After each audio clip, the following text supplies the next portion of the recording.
अब हम लोग स्टार्ट करने वाले हैं। आज का जो टॉपिक है हम लोग का क्लास 10th का चल रहा है और आज हमारा स्टार्ट होगा चैप्टर 2 केमिस्ट्री का।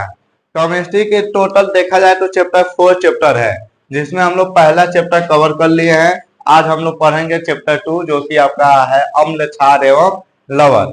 इसका जो इंग्लिश में टॉपिक कह सकते हैं कि acid, base and salt. Acid means होता है अम्ल, बेस मीन्स होता है साल्ट और सॉरी बेस मीन्स होता है क्षार और साल्ट मीन्स होता है लवण। ठीक है, तो हम इसमें सबसे पहले टॉपिक पढ़ने वाले हैं अम्ल के बारे में। आपको सब मिला के इस पूरे चैप्टर में 3 चीज के बारे में पढ़ना है। अम्ल क्या होता है, अम्ल का जो भी प्रॉपर्टी होंगे वो सब पढ़ेंगे। क्षार क्या होता है, क्षार की प्रॉपर्टी पढ़ेंगे। लवण क्या होता है, लवण की प्रॉपर्टी पढ़ेंगे। और इनका जो भी उपयोग होता है दैनिक जीवन में, इन सब के बारे में हम लोग पढ़ेंगे। तो हम सबसे पहले पढ़ने वाले हैं आज का जो टॉपिक है अम्ल। जैसे कि देखा जाए तो जो छोटे क्लासों में आप लोग अम्ल का डिफिनेशन सुने होंगे, जैसे 8 में आपका मिला होगा, 8 में 7 में किसी क्लास में होता है। तो जो बेस होता अम्ल होता है, एसिड होता है। एसिड होता क्या है, हम बस छोटे क्लासों में ये सुने थे कि कोई भी यदि मतलब पदार्थ है, यदि उसका स्वाद खट्टा है तो उसको हम क्या बोलते हैं, अम्ल बोलते हैं। यानी वो जो भी सौर है, यानी कि उसको इंग्लिश में सौर बोलते हैं या सो युवा। यानी कि जो कोई भी ऐसा मतलब पदार्थ है जिसका स्वाद खट्टा है उसी को हम क्या बोलते हैं, अम्ल बोलते हैं। ऐसे एक और डिफिनेशन देते थे, यानी कि लिटमस पेपर वाला। ठीक है, तो लिटमस पेपर में क्या होता है कि कोई भी ऐसा पदार्थ है जो नीले लिटमस पेपर को लाल कर देता है उसे हम क्या बोलते हैं, अम्ल बोलते हैं। तो आप लोगों को यदि पढ़े होंगे तो आपको याद होगा कि इसका सबसे पहले प्रारंभ में जो हम डिफिनेशन देते थे, ठीक है, प्रारंभ में यानी कोई भी ऐसा पदार्थ जिसका स्वाद कैसा होता था, जिसका स्वाद खट्टा हो। ठीक है, जिसका स्वाद कैसा हो, खट्टा हो, उसे हम क्या कहते हैं, अम्ल कहते हैं। ठीक है ना, क्या कहते हैं, अम्ल यानी कि एसिड कहते हैं। कोई भी यदि पदार्थ आपको मिल जाए, जैसे आम में इमली है कि नहीं, आम है, इमली है, नींबू है, संतरा है, ये सब क्या है आपका, यानी कहीं ना कहीं देखा जाए तो खट्टा होता है और यानी उसी को हम क्या बोलेंगे, अम्ल बोलेंगे। यानी वे पदार्थ जिनका स्वाद खट्टा होता है उसे हम क्या कहते हैं, अम्ल बोलते हैं। अब उसका हम थोड़ा प्रयोग के आधार पर देखा जाए तो उस टाइम जो प्रयोग होता था लिटमस पेपर। ठीक है ना, कौन सा पेपर आता था, लिटमस पेपर आता था। लिटमस पेपर के हम क्या कहते हैं, प्रयोग से भी जानते थे कि वो पदार्थ अम्ल है कि क्या है, क्षार है। तो जब कोई भी ऐसा मतलब पदार्थ जिसका हम यानी कि लिटमस पेपर पे, यानी कि अम्ल क्या होता है कि जो नीले लिटमस पेपर थे, इसमें दो टाइप के लिटमस पेपर आते थे, एक नीला आता था, एक लाल आता था। ठीक है ना, एक नीला लिटमस पेपर, नीला लिटमस पेपर,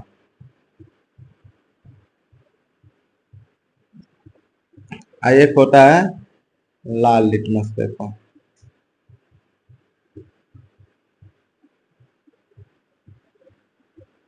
ठीक है, तो यानी कि कोई भी यानी अम्ल वही होता है जो नीले लिटमस पेपर को क्या कर देता है, लाल कर देता है। कौन सा कलर का कर देगा, लाल कर देगा, उसे हम क्या कहते हैं, अम्ल बोलते हैं।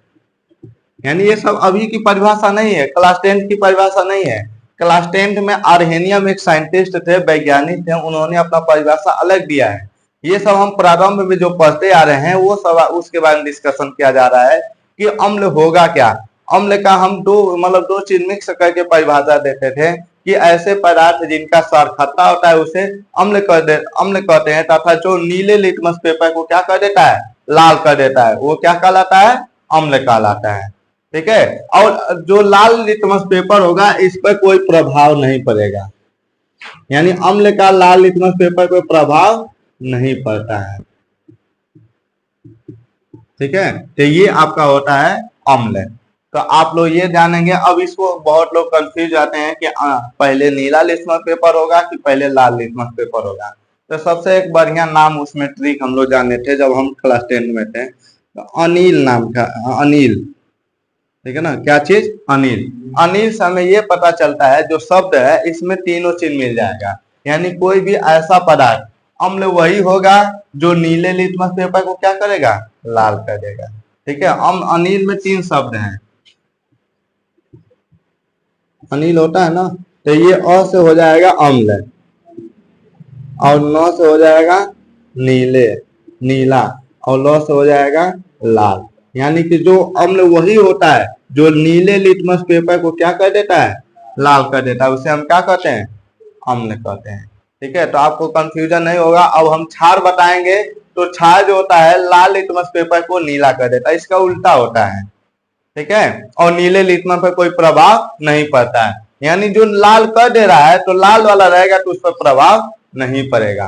तो अम्ल का प्रारंभ में परिभाषा यही था कि कोई भी ऐसा पदार्थ जिनका स्वाद खट्टा हो तथा नीले लिटमस पेपर को लाल कर देते हैं, क्या कहलाते हैं, अम्ल कहलाते हैं। जैसे एग्जाम्पल में देखा जाए तो सिरका होता है, सिरका भी आपका खट्टा ही होता है। अब क्या हो जाता है, नींबू हो गया, संतरा हो गया, इमली हो गया, ये सब क्या है, खट्टा सामान है।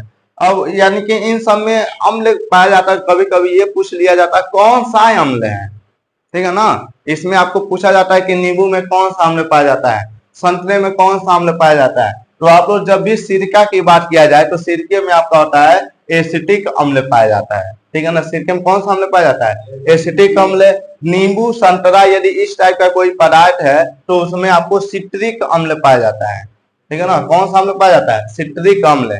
इमली में आपका पाया जाता है टार्टरिक अम्ल, टार्टरिक अम्ल पाया जाता है। यानी ये कुछ स्पेशल नेम है और आगे यदि होगा तो आपको बता दिया जाएगा।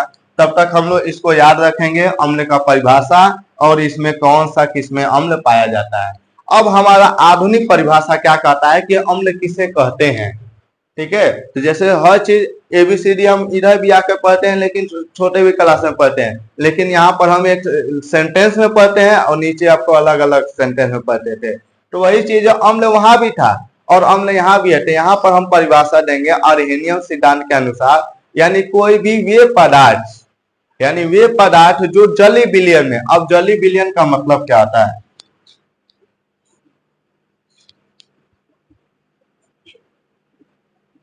जली विलयन, क्योंकि हम कोई भी पदार्थ को, जली विलयन का मतलब यह है कि उसका जल में मिक्स बना दें, ठीक है ना। यदि कोई चीज यदि बोल रहा है कि नमक का जली विलयन, नमक को पानी में घोल दे, वो आपका विलयन होगा, उसी को क्या बोलेंगे, नमक का जली विलयन।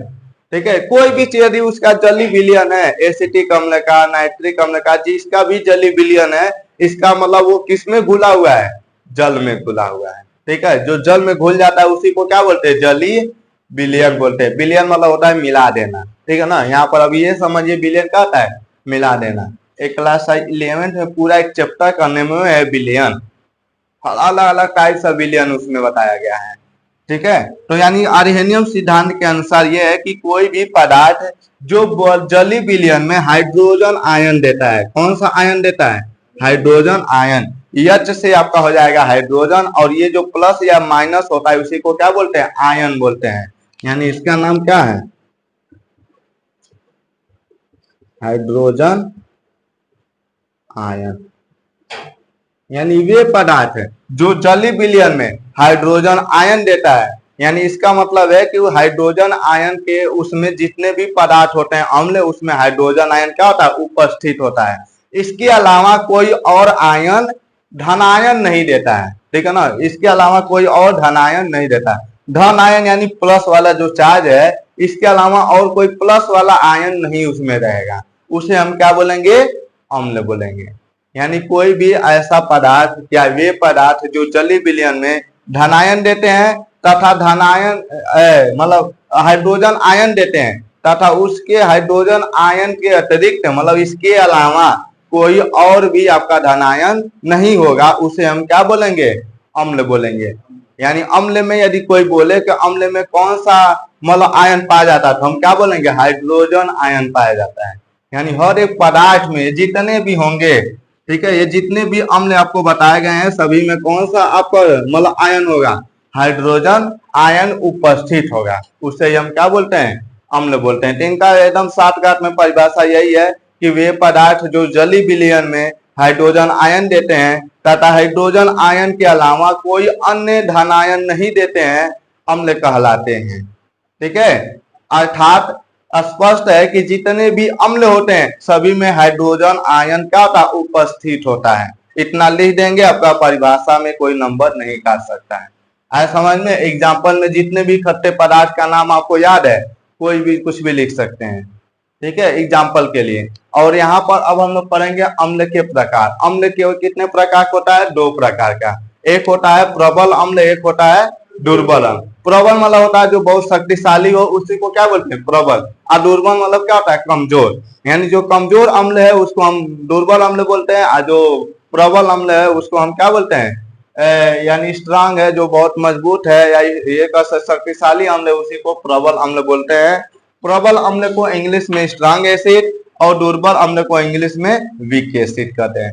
प्रबल अम्ल होता क्या है? जैसे कि यहाँ पर सब मिला के किस पे अम्ल डिपेंड कर रहा है? अब हाइड्रोजन आयन की संख्या पे, ठीक है ना। तो जिसमें हाइड्रोजन आयन की संख्या बहुत अधिक होती है उसको प्रबल अम्ल कहते हैं, और जिसमें कम होती है उसको दुर्बल अम्ल। अब यहाँ पे हम दूसरा परिभाषा ये निकालते हैं कि प्रबल अम्ल होगा क्या?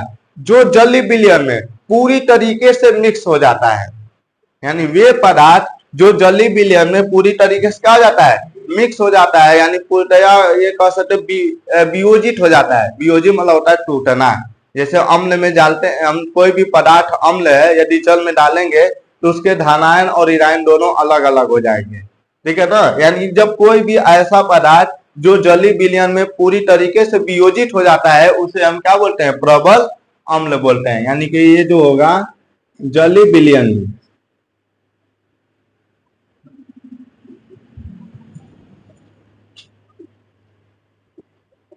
पूर्णतया मतलब पूरी तरीके से क्या हो जाता है?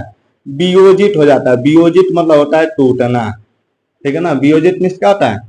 टूटना। वियोजित हो जाता है उसे हम क्या कहते हैं? प्रबल अम्ल कहते हैं। ये शॉर्टकट में परिभाषा है, ये आपको बस समझाने के लिए बता रहे हैं। आपको जब भी इसका परिभाषा लिखना होगा बुक से लिख लेंगे, या हम नोट्स प्रोवाइड करेंगे उसमें से आप नोट बना लेंगे, ठीक है। तो जो प्रबल अम्ल होता है वो क्या होता है कि वे पदार्थ जो जली विलयन में पूरी तरीके से क्या हो जाता है? वियोजित हो जाता है, उसे हम क्या कहते हैं? प्रबल अम्ल कहते हैं। जैसे एग्जांपल में आ जाएगा H2SO4, यानी जब ये हमारा H2SO4 है क्या, इसको हम बोलते हैं सल्फ्यूरिक अम्ल। कौन सा अम्ल बोलते हैं? सल्फ्यूरिक अम्ल इसका नाम है।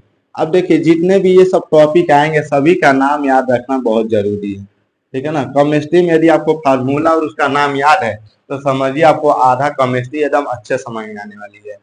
और आगे तो उसका डिफिनेशन पे डिपेंड करेगा, उसके थ्योरी पे। और ये जो है आपका हाइड्रोक्लोरिक अम्ल है। HCl आपका नेम क्या है? हाइड्रोक्लोरिक अम्ल है। हाइड्रोक्लोरिक अम्ल है। ये जो आपका है नाइट्रिक अम्ल है। नाइट्रिक अम्ल, यानी कोई भी पदार्थ है जो जली विलयन में पूरी तरीके से वियोजित हो जाता है उसको हम क्या बोलते हैं? प्रबल अम्ल बोलते हैं। और जो पूरी तरीके से वियोजित नहीं होता है उसको हम क्या बोलते हैं? दुर्बल अम्ल बोलते हैं। यानी ये जली विलयन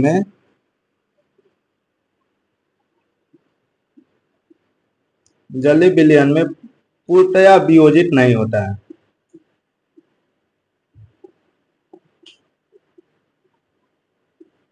पूर्णतया वियोजित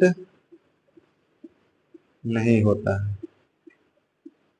ठीक है ना। उसे हम क्या कहते हैं? दुर्बल अम्ल बोलते हैं। यानी कोई भी ऐसा पदार्थ जो जली विलयन पूरी तरीके से घुलता नहीं है, पूरी तरह से वियोजित नहीं होता है, टूटता नहीं है, तो उसको हम क्या बोलते हैं? दुर्बल अम्ल बोलते हैं। इसका एग्जाम्पल हो जाएगा HCN, यानी ये होता है हाइड्रोसाइनाइड अम्ल। हाइड्रोसाइनाइड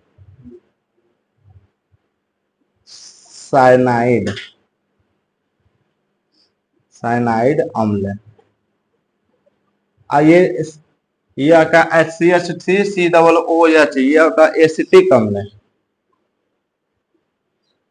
एसिटिक अम्ल। ये जो HCOOH है इसको हम बोलते हैं फार्मिक अम्ल, ठीक है ना। तो आपको इन सब का नाम याद होना चाहिए। अब यहाँ पर देखिए कि इसका एग्जाम्पल है, प्रबल अम्ल का एग्जाम्पल याद होना जरूरी है। जैसे H2SO4, HCl, HCN, HNO3, ये आपका एग्जाम्पल याद होना चाहिए। और किसको हम कौन सा नाम देते हैं वो आपको याद होना चाहिए।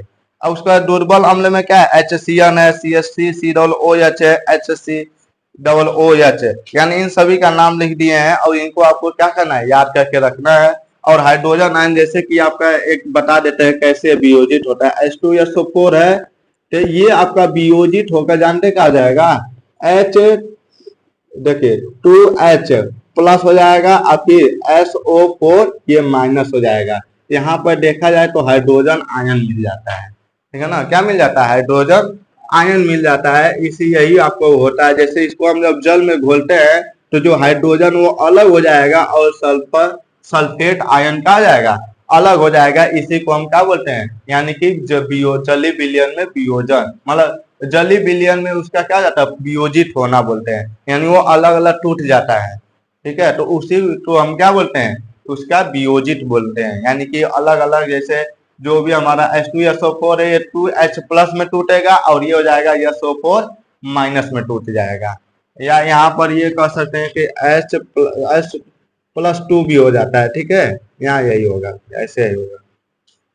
तो ये अलग अलग मतलब टूट जाता है, इसी को क्या बोलते हैं, वियोजित होना बोलते हैं। तो ये जो पूरी तरीके से हो जाता है उसको प्रबल, और जो आंशिक रूप से होता है यानी थोड़ा बहुत बच जाता है उसको क्या बोलते हैं, दुर्बल अम्ल बोलते हैं, यानी वीक एसिड बोलते हैं। तब तक इसको नोट कर लीजिए और बाकी नेक्स्ट का हम नेक्स्ट देंगे।